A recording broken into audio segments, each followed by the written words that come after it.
Bonjour à tous et bienvenue sur ma chaîne consacrée à des discussions filmées sur des thèmes variés. Aujourd'hui, j'ai le plaisir de recevoir Mathieu, un ami qui va nous parler de voyage, un sujet qui lui est cher. Il abordera notamment sa transatlantique à la voile, ainsi que sa vision des voyages itinérants, où il nous partagera ses réflexions spontanées avec quelques conseils pour oser tenter l'aventure. Je vous souhaite un très bon visionnage. Eh bien écoute, bienvenue Mathieu. Merci à toi de m'accueillir. Donc on est actuellement sur la dune du Pilat, avec un temps radieux, coincé entre une forêt de pins et l'océan Atlantique. Très bel endroit, magnifique. On peut voir le banc d'Arguin qui se trouve ici, le Cap Ferret en face, Arcachon et l'île aux oiseaux, que vous ne verrez pas sur la vidéo mais qui se trouve un peu plus loin. Ok. Là on se trouve à une altitude de 100 mètres, t'imagines? Ouais. C'est la dune la plus haute d'Europe et il paraîtrait qu'il y ait des villages ensevelis sous la dune. Incroyable. On creuse. Alors, info à vérifier. Mais... Bon bah si tu veux on commence. Non mais blague à part, on partage une passion commune, le voyage. Et t'es l'une des personnes de mon entourage qui a beaucoup voyagé et qui en plus a une vision et une philosophie du voyage pas comme les autres je trouve. Ah ouais. Dans le sens où t'es pas du genre à enchaîner les city trips, à passer une semaine là, une semaine là, une semaine là pour cocher. Cocher des cases, Pour cocher des la cases. to-do list. Exact. Ouais. Et toi non, t'as plus tendance à vouloir t'acclimater à l'endroit, rencontrer des gens, vivre un peu le quotidien des locaux. Et donc, et l'itinérance aussi, qui est une part très importante. Et oui, facilement, tu as tendance à passer plusieurs mois dans un pays, voire plusieurs années. Alors peut-être que je vais en oublier, mais de tête, j'ai le souvenir que tu as commencé les voyages avec le Pérou. Ensuite, tu as vécu en Pologne. Ouais, en Pologne. Tu as vécu au Canada. Au Canada. Tu as vécu en Argentine. Oui, en Argentine. Là, c'était, est-ce qu'on peut dire vivre? Oui, quand même, je suis resté un an au même endroit, quasiment au même endroit. C'était pendant le Covid, donc une période un peu particulière. À chaque fois que je dis vivre, c'est au moins quelques mois en fait. C'est au moins, disons, entre 6 mois et 2 ans. Eh ben, c'est ça. Eh ben, on peut dire ça. Grosso modo. Ouais. En plein Covid. J'ai eu l'occasion aussi pendant ce séjour en Amérique du Sud de visiter d'autres pays aussi. Et en fait, je pense que le premier, c'est toujours le plus important entre guillemets. Parce que c'est lui qui ouvre les portes et qui abaisse complètement les barrières psychologiques qu'on peut avoir sur la peur de partir, déjà la peur de quitter un endroit et puis l'appréhension d'arriver dans un autre. Et tout ce qui peut être en fait de la découverte et toutes les appréhensions qu'on peut avoir a priori, eh bien, pour les autres voyages, donc les voyages a posteriori, là on trouve ça beaucoup plus simple et beaucoup plus facile. Oui, ça renforce une forme d'aisance. Et le fait de partir devient beaucoup plus évident. Par exemple, tu parlais de la Pologne où j'ai vécu 2 ans à Varsovie. C'était pour faire des études, donc 2 ans d'études là-bas. Et ça m'a paru comme aussi évident que de changer de ville en France, en fait, presque. Il y avait plus cette peur, il y a toujours de l'appréhension quand on va quelque part, évidemment, mais il y avait plus, en tout cas, ce frein de l'inconnu et ça se transforme que en quelque chose de galvanisant et puis plus du tout en quelque chose qui te freine en fait. Oui, bien sûr. Et donc là, ce sont les endroits où tu as habité pour une raison X ou Y, mais toi, ta particularité, c'est les voyages itinérants, avec notamment 2 gros voyages à vélo. Ouais, plusieurs gros voyages à vélo. Moi, ce que j'ai en tête, c'est une partie du tour de la mer Baltique avec un ami à toi. Ouais, tout à fait. Et un autre voyage à vélo en Amérique du Sud, au Chili, c'est ça? C'est ça, le long de la Patagonie chilienne. Et il y en a peut-être d'autres? Ouais, moi, il y a quelques voyages qui sont très importants, en fait, qui ont amené à cela. Il y a toujours, je trouve que les premières fois, les premières choses sont toujours structurantes de quelque chose dans le voyage parce que elles permettent de réaliser ce qu'on est capable de faire et d'ouvrir les perspectives et puis je l'ai déjà dit, mais de baisser ces barrières psychologiques qui sont de prime abord très présentes et après quand on y repense on se dit mais j'étais très sclérosé quoi et en fait c'est hyper important d'avoir ce parcours là et en fait quand on y repense on était ce qu'on était à l'époque et on avait peur de certaines choses que la vie a fait qu'on les appréhende différemment voire plus du tout aujourd'hui. Je me suis un peu perdu là. Mais... non, mais c'est très bien. L'objectif est de se perdre. Ouais. C'est comme quand tu veux visiter une ville nouvelle, pour la découvrir d'une façon, je trouve, à mon sens, authentique. Et il faut s'y perdre en fait. Et ne pas toujours prévoir ce qu'on va faire chaque heure. Et simplement pour finir le panorama de tes voyages, les 2 transats, donc la traversée de l'océan Atlantique à la voile, sur plus un bateau relativement petit. Ouais, 12 mètres la première fois, 12 mètres. qui était dans le sens Caraïbes vers l'Europe, Oui. qui est au niveau de la météo pas le plus intuitif et pas le plus simple pour débuter une grande traversée, parce que bon, je ne recommande pas de le faire sans avoir navigué. Voilà, j'ai eu l'opportunité avant aussi de naviguer un peu pour se faire un peu déjà la main. Découvrir la voile, discipline. Exactement. Et avant de faire une première grosse traversée comme ça. D'accord, donc ça fait pas mal de diversité dans les voyages que tu as pu expérimenter. Qui ont un point commun tous, c'est de mettre au cœur le déplacement et à taille globalement humaine, c'est-à-dire que sans moteur ou sans propulsion, qui permet de se recaler sur l'espace-temps et puis de le ressentir à nouveau et puis de se le réapproprier. C'est vrai qu'avec ce type de moyen de transport, le vélo, la voile, tu avances à une vitesse qui est humaine. En fait. On n'a pas parlé des treks et de la marche à pied par exemple. J'ai déjà eu l'occasion d'en faire un peu, c'est pas peut-être la discipline là où j'en ai fait le plus, mais ça se recoupe aussi. Et quand on pense à ça, on pense notamment par exemple au pèlerinage de Saint-Jacques-de-Compostelle, qui est un exemple très parlant de se reconnecter à quelque chose. Là, il y a un côté aussi assez spirituel dans cette marche-là, mais je trouve qu'il y a cette démarche dans tous les voyages itinérants. Il y a beaucoup de place à la divagation de l'esprit et puis de la reconnexion au temps qui passe, à l'environnement. Par exemple, sur les voyages à vélo, quelque chose qui est très prégnant, c'est qu'on est très très vite, même si on connaît, si on part pas très loin de chez soi, on est très vite dépaysé et on est très vite reconnecté à l'heure solaire, par exemple. Il y a le côté très reptilien, quoi, quand on a vélo, donc on cherche à manger pour se donner de l'énergie, on pédale, on avance, on divague, on observe, on est les sens en éveil, on cherche un endroit où dormir, on se pose, on mange, on pionce, et le jour suivant est sur la même structure à peu près. Tu réitères. Ouais, c'est ça, puis elle est assez sur l'essentiel, entre guillemets, se nourrir, se reposer. Oui, donc c'est une forme de reconnexion à l'instant aussi, tout en restant simple. C'est-à-dire que tu subviens à des besoins fondamentaux, essentiels. Oui.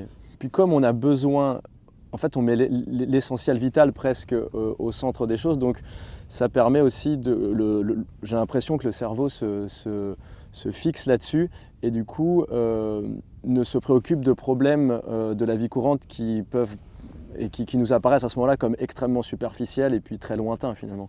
Complètement. Et qui peuvent dans la vie de tous les jours nous préoccuper de manière très forte, nous prendre la tête vraiment de façon assez solide et là ils prennent une dimension très très secondaire en fait dans ces moments-là. Donc prise de recul sur les choses, sur soi-même pour mieux vivre.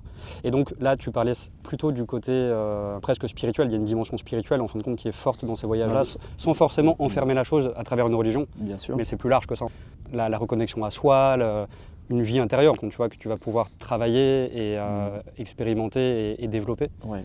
Je trouve qu'on se retrouve beaucoup en fait, on apprend à bien se connaître soi et on voit en fait l'existence d'un autre angle et évidemment aussi quand on est... Alors il y a aussi plusieurs types de voyages, les voyages seuls et accompagnés où là on ne va pas tout à fait être sur la même introspection, mais quand on voyage seul, il y a une vraie... des vrais questionnements qui nous apparaissent, on est traversé par des pensées de l'ordre assez métaphysique parfois, on ne trouve évidemment pas forcément de réponse, mais en tout cas on se nourrit de ces questionnements, c'est des choses qui passent, qui peuvent passer de manière assez fugace par la tête, voire parfois rester de manière assez profonde. Et ça permet en tout cas de se poser des questions sur soi, sur l'origine des choses. C'est pas quelque chose d'automatique. Après, je pense que chaque personne vit les choses de sa propre façon et puis expérimente ses propres questionnements, ses propres pensées. Mais en tout cas, je pense que c'est propice, ces moments-là, à être traversés par des pensées qui peuvent difficilement percer la couche du quotidien quand on est dans une vie sans arrogance aucune, mais dans une vie un peu plus routinière, dans laquelle d'ailleurs je suis très souvent et l'essentiel du temps. Et ces voyages peuvent être une forme un peu de soupape et de manière d'expérimenter une autre routine. Voilà. Donc là, tu as parlé principalement du côté reconnexion à soi, etc. C'est la raison principale pour laquelle tu voyages ou est-ce qu'il y a d'autres choses?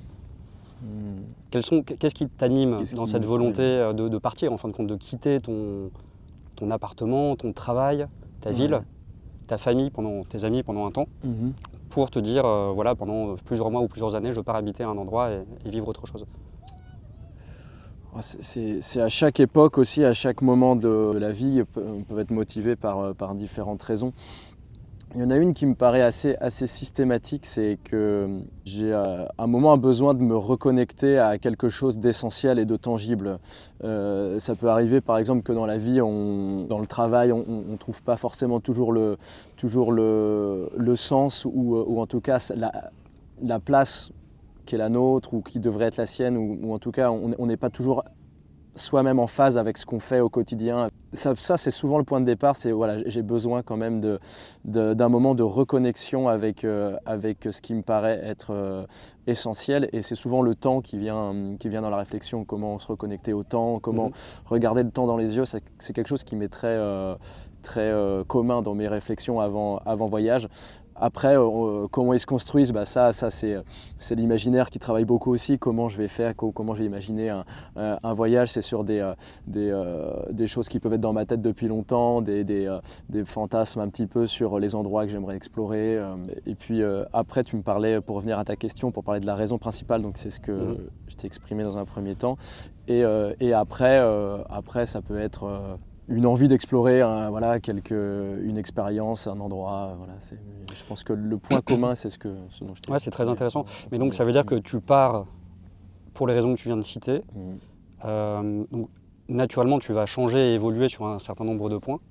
Est-ce que lorsque tu reviens, tu abordes la vie d'une façon différente que quand tu es parti? Est-ce que tu sens qu'il y a une utilité et quelque chose presque libérateur dans le quotidien que tu vas retrouver? Le travail, ta relation à l'autre?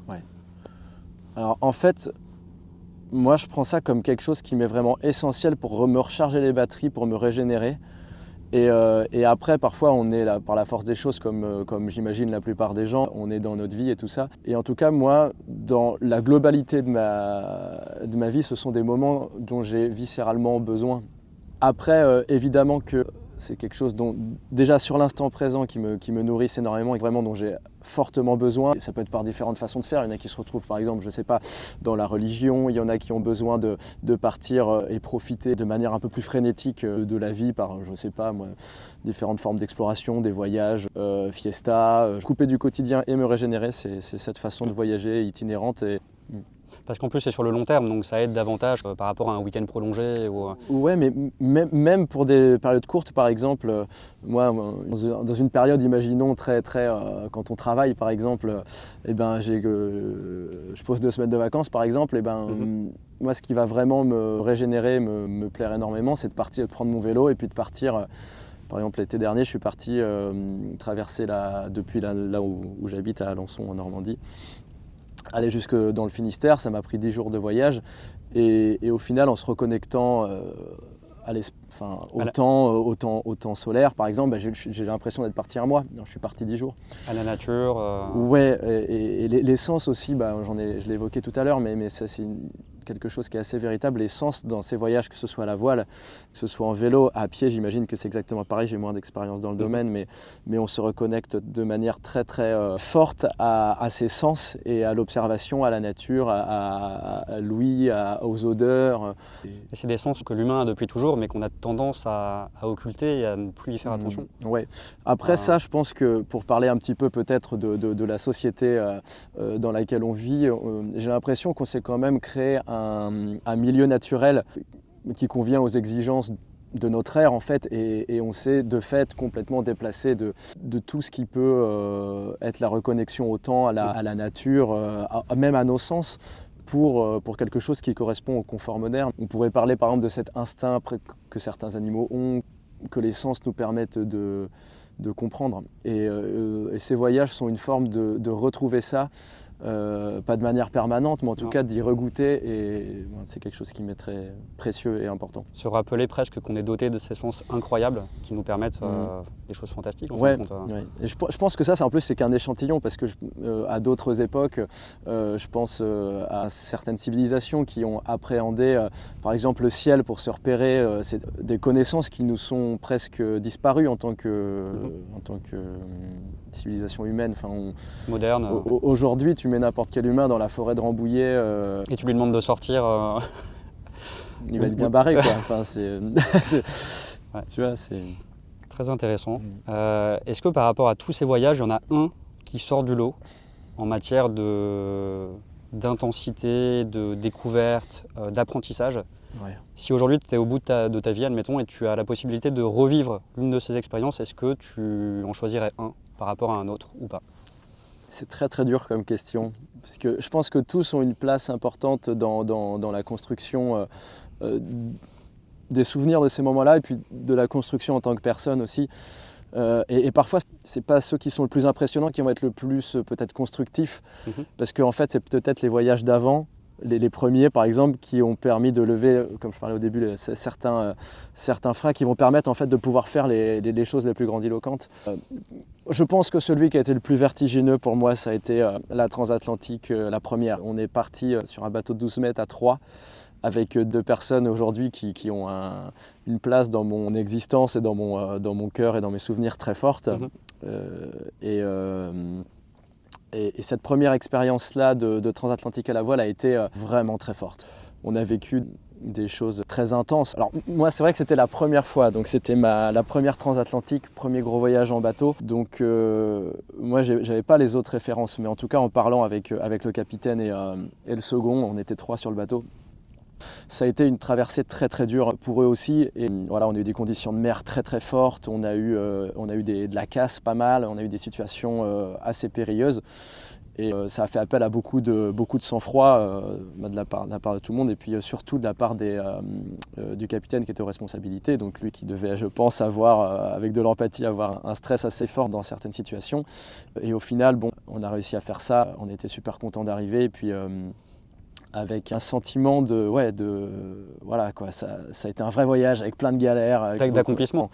Complètement. Et il a fini par me dire, par exemple, moi je ne me rendais pas compte à ce moment-là, parce que ça a été la première, et puis voilà, j'ai senti que ça a été dur, ça a été fort, mais est-ce que c'est pas tout le temps comme ça, tu vois, sur une première chose comme ça? Je pense que oui, mais il a fini par me dire à la fin, voilà, pour ta première grande traversée, tu as commencé par le plus niveau voile, par le plus trash, on a connu des situations délicates et tout. Dans le grand bain. Ouais, et il m'a dit tout ce que tu connaîtras par la suite, ce sera beaucoup plus cool. Donc là, j'ai pris la mesure quand même qu'on avait vécu un truc spécial par son essence de première fois, et puis de ce que c'est que de traverser l'Atlantique, mais en plus dans des conditions inhabituelles, quoi. Une façon de mettre le pied à l'étrier violemment, mais sûrement. Mais qui est pas mal en fait, parce que bon, moi j'ai vu que ça a été dur, mais en fait tu commences par ça, bon bah voilà, ça forge un peu le truc, quoi. Mais ouais, lui, si tu me parlais d'un voyage, lui c'était quand même le plus grandiloquent, le plus vertigineux, le plus et puis on vit des choses. On est resté 23 jours sans voir la terre, en fait, en partant depuis Saint-Martin aux Antilles jusqu'aux Açores. Et bon, c'est quelque chose de ne pas voir la Terre pendant 23 jours. Donc 23 jours, c'est le temps moyen à peu près pour ce genre de traversée ou Non, normalement pour aller aux Açores, là en fait on avait prévu de mettre 18 jours. D'accord. On en a mis 23. Donc, ouais, à cause des conditions, j'imagine. Oui, des conditions de navigation qui ont été très dures. Et donc en fait, quand on part pour 18 jours, on prévoit avec un peu de marge, mais de la nourriture et de l'eau pour 18 jours. Oui. Et donc voilà, une des choses notamment, c'est qu'on a manqué d'eau. Donc on a dû se rationner à boire l'eau. Lors des derniers jours Même pas tellement dans les derniers jours, parce que en fait, on a mis 23 jours, mais aussi bien on aurait pu en mettre 26, en fait, on ne savait pas. Et quand on ne sait pas, au milieu de la traversée, tu as à peu près, je sais plus, peut-être 10-12 jours de traversée. Le capitaine, le skipper, il nous dit maintenant, il ne nous reste plus que tant de bouteilles d'eau. On ne sait pas quand on arrive, on ne les touche plus. On se prend ça dans la tronche, quoi, on ne les touche plus. Et on va boire l'eau des réservoirs. Et les réservoirs, il faut voir ce que c'est, quoi. Enfin, c'est des trucs souvent crado, de l'eau stagnante. Et puis c'est de l'eau chlorée, parce qu'à Saint-Martin, il n'y a pas de source. Donc, tu as des petits systèmes, tu sais, filtrants. Ouais, on avait mis des pastilles, mais bon. Et quand tu bois cette eau, elle est vraiment dégueulasse, quoi. Enfin, Et moi, je passais, alors, on part des Antilles, il fait chaud et tout, à boire à peu près 1,5 litre, 2 litres d'eau par jour. Et là, une fois qu'on est passé à ça, j'arrivais pas à boire plus de 50 centilitres, tellement c'était... Moi, ça m'est jamais arrivé de boire de l'eau et avoir envie de vomir juste après. Enfin, et donc, ça, c'était aussi... ça, c'était la partie, on va dire, psychologiquement un peu difficile. C'est l'eau, c'est essentiel. C'est l'essentiel. Et c'est un moment difficile d'en prendre pour sa santé, quoi. Je vais pas dire sa survie parce qu'on n'en était pas là, mais... Et en plus, tu as ce facteur incertain où tu ne sais pas exactement quand tu arrives. Ah oui, Donc tu te dis que potentiellement l'eau tu t'en auras peut-être plus dans les jours qui suivent et ça doit pas être très rassurant. Ben nous en fait là psychologiquement on se disait, on avait sorti de notre tête d'essayer de se mettre une date limite d'arrivée. En fait on vivait au jour le jour. À un moment on s'est dit là sinon on va se torturer psychologiquement. Pour en parler un petit peu de ce voyage, pourquoi ça a été aussi compliqué. En gros on est parti de Saint-Martin. Au début c'est tranquille la première semaine, soleil, du vent comme il faut, on traverse le petit anticyclone pour aller au nord, dans l'Atlantique Nord, et là, donc même zone de pétole, des moments aussi merveilleux de voir la mer, mais comme tu n'as jamais vu un lac, quoi, vraiment toute plate, avec le soleil qui se reflète dedans de manière parfaite. Tu sais même plus où est le ciel, quoi. Enfin, à tel point c'était plat, c'était quelque chose de bon là, qui reste dans la tête. Et peu de temps après, on passe dans l'Atlantique Nord, donc en fait on est aussi accompagné par les dépressions de l'Atlantique Nord, et là c'est la loterie, quoi. Aussi bien tu fais une transatlantique retour, t'as pas de dépression, donc tu as juste les vents d'anticyclone qui te poussent, et là c'est plutôt tranquille. Et parfois en fait tu te ramasses des dépressions. Nous on en a eu 2. Alors la toute première était une dépression normale, on va dire. Bon, on était bien préparés, donc on l'a passé à peu près tranquillement. Entre 2 dépressions, on a eu des vents assez, on va dire, forts et réguliers, à 30 nœuds de vent pour peut-être, donc 30 nœuds pour à peu près, je sais pas, 50-55 km/h, donc pas des choses faramineuses, mais des vents soutenus. Là, sur le bateau, on a déchiré... D'abord, le 12e jour, on a déchiré le génois, donc la voile d'avant.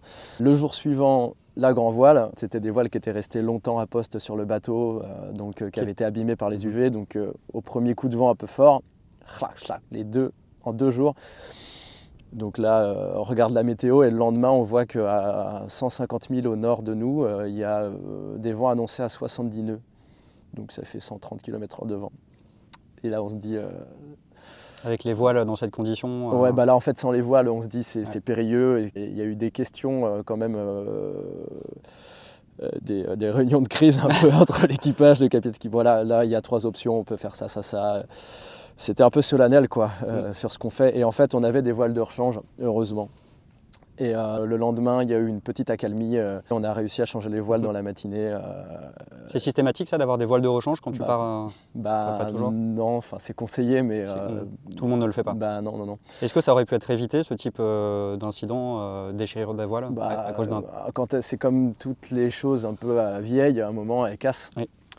Donc là, en fait, là c'était un convoyage sur un bateau qui était resté longtemps avec les voiles à poste. Donc, de visu, les voiles avaient l'air correctes en fait, mais bon, voilà, ça c'est des choses... Il y a des choses qu'on peut difficilement prévoir. Ouais, après, tu vois, ça dépend quand c'est ton bateau ou pas. Quand c'est ton bateau, tu peux faire... tu connais l'historique, tu peux faire l'entretien. Là, sur ce convoyage, c'était pas le bateau, le capitaine n'était pas propriétaire du bateau, donc il le connaissait peu. On est arrivé 3 jours avant, et puis on a fait à peu près ce qu'il fallait sur le bateau. Et il semblait, en tout cas, apte, il l'a été d'ailleurs, mais apte à naviguer là-dessus. Mais voilà, il y a eu des avaries, quoi, comme on dit. Et puis les voiles ont craqué parce que les UV les ont abîmés de manière... voilà. Et heureusement que ça arrivait à ce moment-là, parce que donc on a changé les voiles. Et le lendemain, là, pour le coup, on se prend une belle tempête avec des vents. On est passé un peu plus au sud, on s'est un peu dérouté, donc les vents ont été... établi à 50 nœuds de vent, donc ça fait à peu près un peu plus de 90 km/h, et des rafales à 65. D'accord. 65 nœuds, donc 120 km/h. Et là, c'est c'est impressionnant en fait. J'aurais du mal même à le raconter, c'est quand même spécial, quoi. Et, ça doit faire peur. Ouais. Après on garde. Moi j'avais total je m'étais peut-être un peu réfugié dans la confiance aussi et dans la solidarité à l'équipage et je voulais absolument pas montrer d'inquiétude, donc il a fallu faire preuve de sang-froid. Et on a passé ça. Aujourd'hui, c'est une épreuve forte.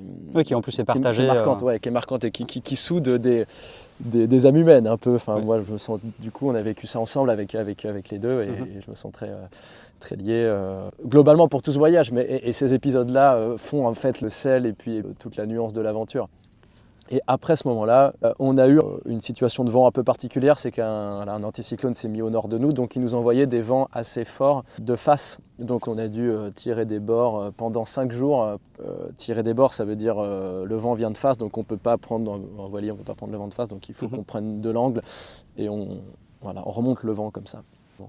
Alors il y a des questions qui me passent par la tête. Comment ça se passe la vie à bord quand tu es au milieu de l'Atlantique avec 2 personnes sur un petit voilier? Comment ça se... Pour manger, pour dormir, vous vous relayez, j'imagine? Ouais. Alors, le quotidien est régi et organisé par l'écart, on appelle ça l'écart.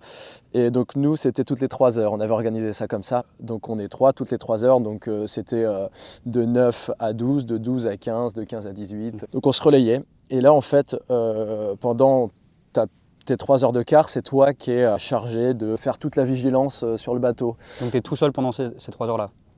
Après, ça dépend si c'est jour ou nuit.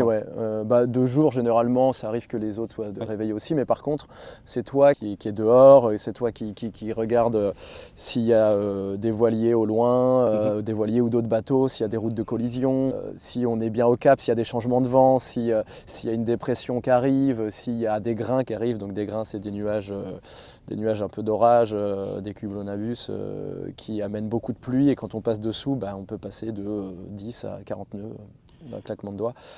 Donc là, la personne est en vigilance pour voir un peu ce qui se passe. Et toutes les 3 heures, on change. Donc globalement, tu es en vigilance en quart pendant 3 heures. Et après, pendant 6 heures, comme on était 3, tu es 2 quartiers libres. Donc tu peux dormir, tu peux faire un peu ce que tu veux. Ça doit être 3 heures où tu dois quand même sentir une responsabilité importante, dans le sens où tu es le seul qui ne dort pas, qui doit contrôler certaines choses. De nuit, c'est exactement ça. Tu es dans le cockpit. Ce qu'on appelle le cockpit, c'est à l'extérieur, quoi. Et tu dois être pas mal envahi par la fatigue, j'imagine. Eh bien, naturellement, tu sais, on fait plus d'erreurs quand on a mal dormi ou pas assez, ce qui est le cas dans ce genre de traversée. J'imagine que tu sors de là. Il y a de la fatigue, complètement. Ça doit être incroyable de se réveiller et de voir l'océan à perte de vue à 360 degrés. Tu peux te sentir minuscule. De nuit, tu le vois pas, de nuit, tu vois rien. Sauf quand la lune est claire, j'imagine. Ça peut oui, c'est vrai que la lune est un allié qui permet de... quand il n'y en a pas, quand il y a de la nouvelle lune, on voit moins ce qui se passe, quoi. L'état de la mer, les nuages qui arrivent et donc qui peuvent être facteurs de changement de vent, ça c'est parfois un peu stressant. Il y a des petits moments à la fois flippants et magiques. Je me rappelle quand on était en Méditerranée, à la fin de la première transatlantique, on passait au large de Valence, entre Valence et les Baléares, et puis il y avait 2 orages, un sur la côte espagnole et un sur les Baléares, et on passe entre 2 orages, et là, ça fait peur, quoi. Il y a des éclairs qui se rapprochent. Comment ça se passe s'il y a un orage qui tombe la foudre qui s'abat sur le mât d'un bateau? Est-ce que c'est quand même sécurisé? Je pense, je ne veux pas dire de conneries, mais il me semble que c'est paratonnerre et que la foudre va se ranger dans ça tape le mât et ça va dans la quille, quoi. Donc a priori, pas d'impact pour l'équipage Je pense pas. Après, ça doit être un peu traumatisant. Mais ça doit faire extrêmement peur, en fait, de traverser un orage en bateau. Mais je pense pas... Enfin, il n'y a pas de risque que d'électrocution. Je pense que si tu es bien sur le bateau, si tu es au sec, je pense que ça va. Après, j'imagine que les appareils électriques doivent en prendre un coup, mais... Voilà, je sais, heureusement ça nous est pas arrivé. Bien servi et donc en comparaison avec la deuxième traversée qui était plus calme, est-ce que tu as pu quand même prendre du temps, tu sais, pour, je sais pas, te ressourcer, réfléchir à des choses auxquelles tu n'aurais pas forcément réfléchi sur la terre ferme? Est-ce que ça développe des sens, le fait d'être au milieu de l'océan, que tu n'aurais pas, tu vois, habituellement, ici sur la dune du Pilat par exemple, ou ailleurs? Ouais, y a une dimension contemplative assez forte. Est-ce que ça vient faire appel à des émotions et des sentiments différents? Donc complètement. En fait, ça vient de questionner des parties de toi-même qui étaient peut-être occultées jusqu'alors. Ouais, en fait, c'est même très difficile de l'exprimer parce que c'est tellement différent, c'est tellement lointain de tout ce qu'on peut connaître sur la terre ferme, en fait, ce qui se passe sur l'eau. J'en parlais, je me souviens, avec le second du premier voyage. C'est des choses que j'essaye parfois d'en parler, j'essaye ou de l'écrire. Et c'est compliqué de trouver les mots, tellement c'est inhabituel et hors de nos références. Donc moi je suis hyper content d'avoir vécu ça, mais j'ai même du mal à l'exprimer. Peut-être à l'écrit, non? Ouais, même à l'écrit c'est dur. J'ai essayé de l'écrire. T'as pris des notes au jour le jour ou pas? Alors sur la première transatlantique, oui, tous les jours. Ça, c'est intéressant. Et la deuxième, je le faisais de manière beaucoup plus sporadique, mais je l'ai fait aussi. Ouais. D'accord. Tu vois, je parlais avec le second du premier convoyage et il me disait non mais ce qu'on vit sur le bateau, tu pourras pas le raconter. Enfin, j'essayais un petit peu de lui exprimer ce que je ressentais et tout ça. Et je disais, mais oui, moi je comprends ce que tu ressens, mais t'essaieras de le raconter à terre et t'arriveras pas. Je lui disais, ouais, tu sais, un petit peu, je dis, ouais, toi t'as pas réussi, mais peut-être que moi j'y arriverai. J'ai jamais réussi à vraiment le sortir tel qu'il mériterait d'être sorti pour qu'il se rapproche de ce que j'ai vécu. C'est très dur de faire susciter en tout cas l'empathie là-dessus. Tu vois, par exemple, moi, un truc assez drôle que j'ai connu dans la première traversée et pas dans la deuxième, c'est marrant, il y a eu quand même des expériences différentes. C'est que sur la première traversée, j'entendais des voix quand j'étais tout seul la nuit. D'accord. Alors, c'est quelque chose qui ne m'est jamais arrivé. Est-ce que c'était en rapport avec les sons des drisses qui tapent contre le mât? Il y a des chances, en fait, je pense que c'est un peu comme je vais sans doute mal le prononcer, mais les pareidolie, tu vois, où quand on voit une image, notre cerveau se fixe que c'est toujours quelque chose qui est proche de nos références, un visage ou quelque chose. Et là, je pense en fait que quand j'entendais ces voix, c'est peut-être, voilà, ça doit être un vent, parce qu'il y avait quand même toujours beaucoup de vent pendant cette traversée-là, que dans le gréement ou dans je ne sais quoi, qui fait que ton cerveau l'interprète d'une certaine façon. Il y a sans doute la fatigue aussi, parce qu'on était quand même au bout du rouleau. Et j'entendais des voix, toujours les mêmes, deux mêmes voix, un homme, une femme, qui murmuraient en même temps. Donc je comprenais rien, mais je savais qu'ils parlaient en français. Parce que en tout cas, le ton, l'accent me paraissait être du français, mais rien d'audible. Et ça m'est vraiment, mais dans aucun autre contexte de ma vie, j'ai ressenti où j'ai perçu, en tout cas au niveau sensoriel, quelque chose qui se rapprochait de ça. Ça doit être troublant. Hein. C'est très très bizarre. Et puis tu te demandes si tu ne deviens pas barjot, en fait. Enfin, je pense être quelqu'un à peu près d'assez équilibré et j'ai ressenti et vécu des choses qui, en fait... T'as essayé de leur parler pour voir si elles te répondent? Bah, je crois, ouais. Et tu commences à initier une conversation avec des esprits, en fin de compte. Des esprits de la mer. Ouais, mais du coup, tu comprends un petit peu tous les mythes et les fantasmes qu'il y a sur l'océan. Il y en a énormément aussi. Mais moi, il y a énormément d'auteurs. Enfin, l'océan, c'est quand même... Après, je pense qu'il y a beaucoup de domaines qui sont hyper... inspirant pour beaucoup d'artistes, beaucoup d'auteurs, dont l'océan fait partie. D'écrivains. Mais l'océan, même je rajouterais peut-être parce que j'ai eu la chance d'expérimenter un peu, de voyager dessus, à mon tout petit niveau, hein, mais il y a une dimension écrasante des fantasmes de l'âme humaine sur l'océan. Et de l'avoir touché du doigt sur ces traversées-là, c'est galvanisant. Ça m'a mordu, quoi. Et c'est des sensations que j'ai connu nulle part ailleurs et que je sais qu'il n'y a que là que je pourrais connaître. Et donc si jamais je veux revivre ça, il n'y a que à travers ça que je pourrais retoucher ces sensations. Ouais, c'est une activité extrêmement différente de ce qu'on peut vivre en voyage en temps normal. Ouais. Après, je pense que tu vois, chaque discipline va avoir ses moments comme ça. Je pense que ceux qui font du saut en parachute ou du base jump, par exemple, ça doit être encore autre chose parce que là, tu es plus sur l'adrénaline et sur l'instant. Hein. Alors que là, c'est du voyage au long cours. Oui. Et c'est des pensées qui te traversent au long cours. Et... moins forte, mais qui, au final, a un impact très fort. Profonde, ouais. Profonde. Moins intense sur le moment. On va dire que ça va pas être une étoile filante, ça va être une comète qui va vraiment prendre le temps de te traverser l'esprit. J'ai trouvé cette recherche de paix aussi dans l'itinérance et notamment dans la voile. Alors toujours lié à ce sujet, mais on va revenir sur des questions un peu plus terre à terre. Ouais. Combien ça coûte un voyage comme ça? Par exemple, généralement, ça peut être 25 € la journée. On met 25 € par personne dans la case de bord ou 30. Enfin, ça, c'est à l'appréciation du... Oui, c'est une moyenne. Oui, ça peut être 15, ça peut être 25, ça peut être 30. D'accord. Moi, les convoyages que j'ai fait, en fait, ça a été avec un skipper.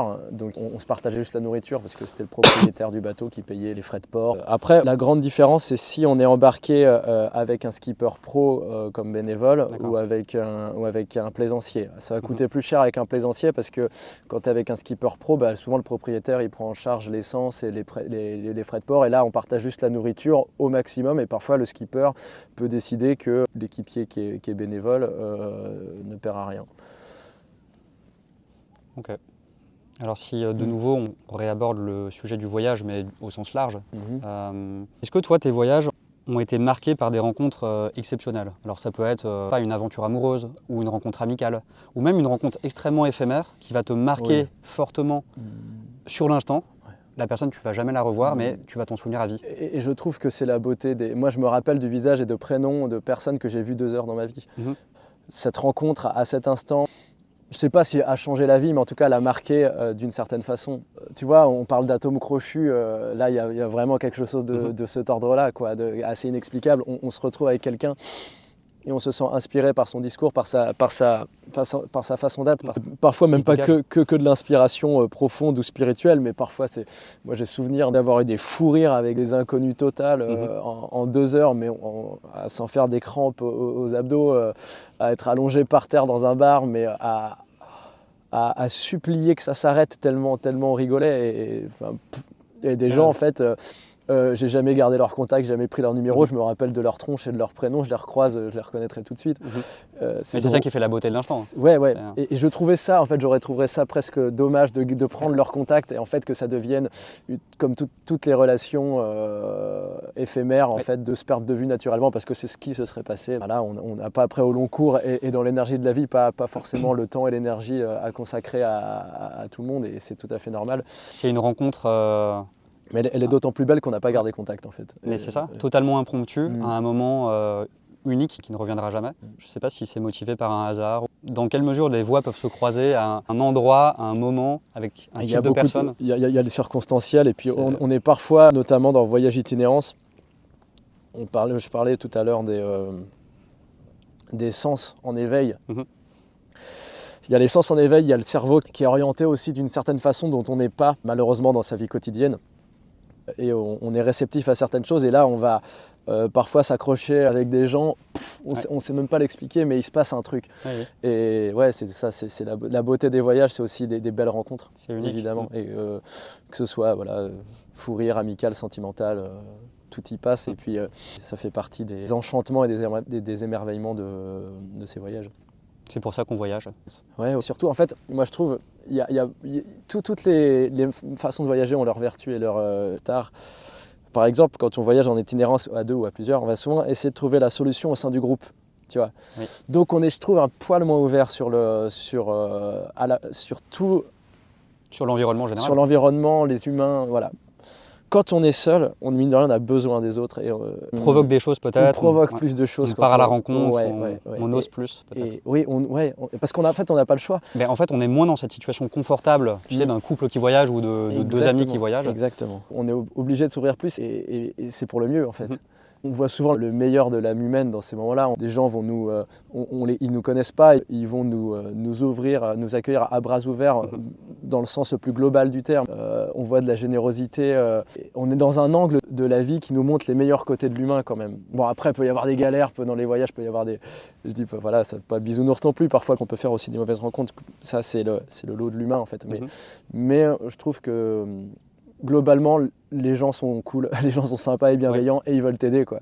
Et mine de rien, ils t'ont apporté énormément et puis il y a un échange, ils te disent ce que tu leur as apporté alors que c'est eux qui t'ont rendu service. Et parfois, c'est d'un émouvant, tu vois, de te dire que en fait, c'est une belle rencontre pour eux aussi, donc c'est très touchant en fait. C'est des connexions, quoi, c'est dur à expliquer. On dit c'est souvent les hommes, enfin les individus qui font l'endroit, tu sais, tu passes un bon moment dans un endroit grâce aux gens que tu fréquentes, avec qui tu vas rigoler, partager des moments. Grâce à l'instant que tu vis aussi. Je trouve ça extrêmement vrai. Et peut-être que c'est ce qui manque dans des voyages où tu peux être uniquement seul. Je ne sais pas si tu partages ça ou... Quand tu es seul, il ne faudrait pas un peu des deux en fin de compte, tu vois. Moi j'adore les deux, mais c'est vrai qu'on ne retrouve pas les mêmes choses. Et quand tu voyages seul, tu vas le partager avec les gens que tu vas rencontrer sur le chemin. Oui. Donc tu as des balises. Et sinon, tu ne les partages pas avec quelqu'un. Quand tu es seul, entre deux rencontres, tu es seul. Mais par contre, tu vois, tu divagues beaucoup plus. Je dis ça souvent, mais tu es traversé par des pensées différentes quand tu es seul, et puis plus introspectives et plus profondes. Ouais, ça t'éloigne un peu personnel, ouais. Et en fait, parfois, quand tu vas rencontrer aussi quelqu'un de seul, et ben là, les confidences vont être assez profondes, et on va se partager ça, chacun nos impressions avec la personne, parce qu'on a l'impression de trouver presque son alter ego parfois sur la route. Ouais. C'est souvent des connexions belles, quoi, belles et profondes. Mais c'est pas pour ça qu'à deux, en couple ou avec un ami, on peut pas aussi vivre des moments incroyables. Des rencontres très très fortes aussi. Dans un voyage en bateau, on va au long cours, on va être moins dans la rencontre parce que, bon, à part parler à des mouettes ou à des voix qu'on entend dans les gréements. Ce qui peut être parfois plus intéressant que certains êtres humains. Ouais, parfois on peut faire des rencontres un peu. Ça n'accroche pas, parfois ça accroche pas. Parfois, voilà, écoute, le voyage est un thème passionnant. Alors on n'a pas pu creuser tous les sujets, hein. Enfin, tu as fait tellement de voyages, tes voyages à vélo, etc. Peut-être que ça fera l'objet d'une nouvelle discussion filmée. Avec plaisir. Mais merci d'avoir répondu à toutes mes questions. On est quand même dans un cadre incroyable. Oui.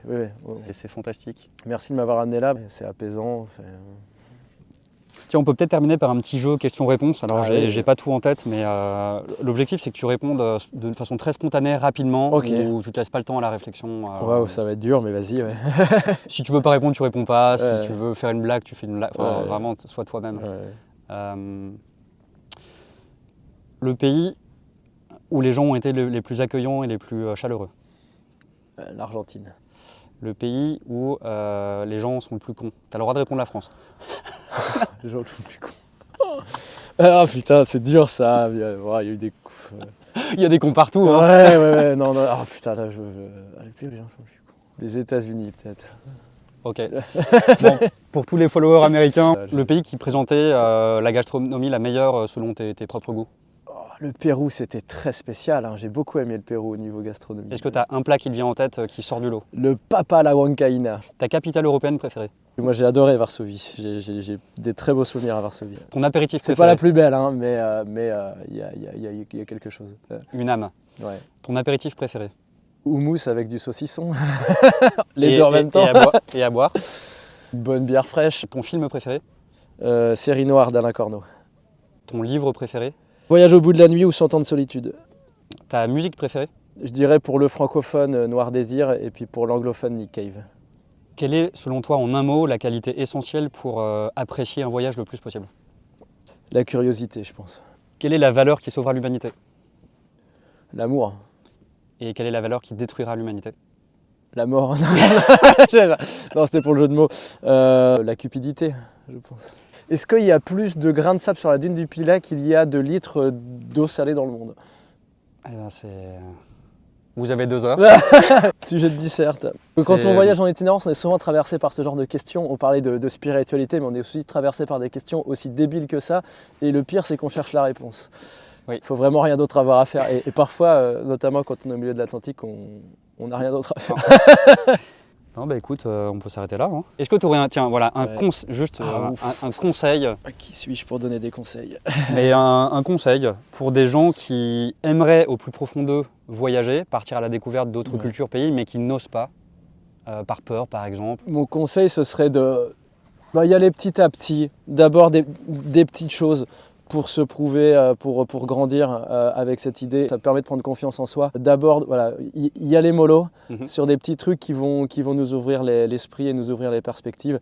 Et après, ça glisse. Mais commencer par une visite d'une ville à quelques centaines de kilomètres, une capitale, par exemple, ou faire un petit voyage à vélo tout seul, ou partir un week-end quelque part. Ouais. Je pense que c'est toujours un petit échantillon qui donne le goût ensuite. Qui donne le goût et qui donne le courage aussi. C'est vrai que c'est pas simple de partir se confronter à soi et à l'itinérance, mais c'est beau. Mon premier gros voyage qui m'a baissé beaucoup de choses, c'est quand même c'est de partir au Pérou. Je parlais pas espagnol. Je suis parti avec un ami qu'on a en commun d'ailleurs, Hugo. Ça a été très formateur. Mais est-ce que donc ça ne vaudrait pas le coup de partir pour la première fois ou dans les premières fois avec un cadre? Tu vois, tu es parti dans le cadre d'une asso humanitaire pour faire une mission humanitaire. Est-ce que c'est pas rassurant de se dire que t'es pas livré à toi-même à 100%, tu es quand même encadré d'une certaine façon, et après, pendant les week-ends ou ton temps libre, tu peux essayer d'expérimenter des visites? Complètement. Et une fois que ta mission s'arrête, tu peux te prendre un mois par exemple pour partir à l'aventure. Mais déjà, même l'activité de la mission humanitaire était un voyage en soi parce qu'on a travaillé à l'étranger dans un cadre. Et c'est vrai que c'est rassurant de partir dans un cadre. Et j'ajouterais pour le mot de la fin que on a la liberté de choisir ses contraintes. J'aime beaucoup cette façon d'appréhender la liberté parce que quand on est la liberté, je pense que c'est pas nécessairement l'absence complète de cadre. Et je pense que le cadre est rassurant pour le voyage et participe à cette liberté. Ouais. À partir du moment où il n'est pas oppressant. Bien sûr, oui. Encore merci en tout cas d'avoir répondu à toutes ces questions et c'était très très chouette. Regarde comment t'as avancé comme un porc là-dedans. Regarde, moi j'ai fait mes petits pas de loup et toi t'es arrivé comme un sauvageon.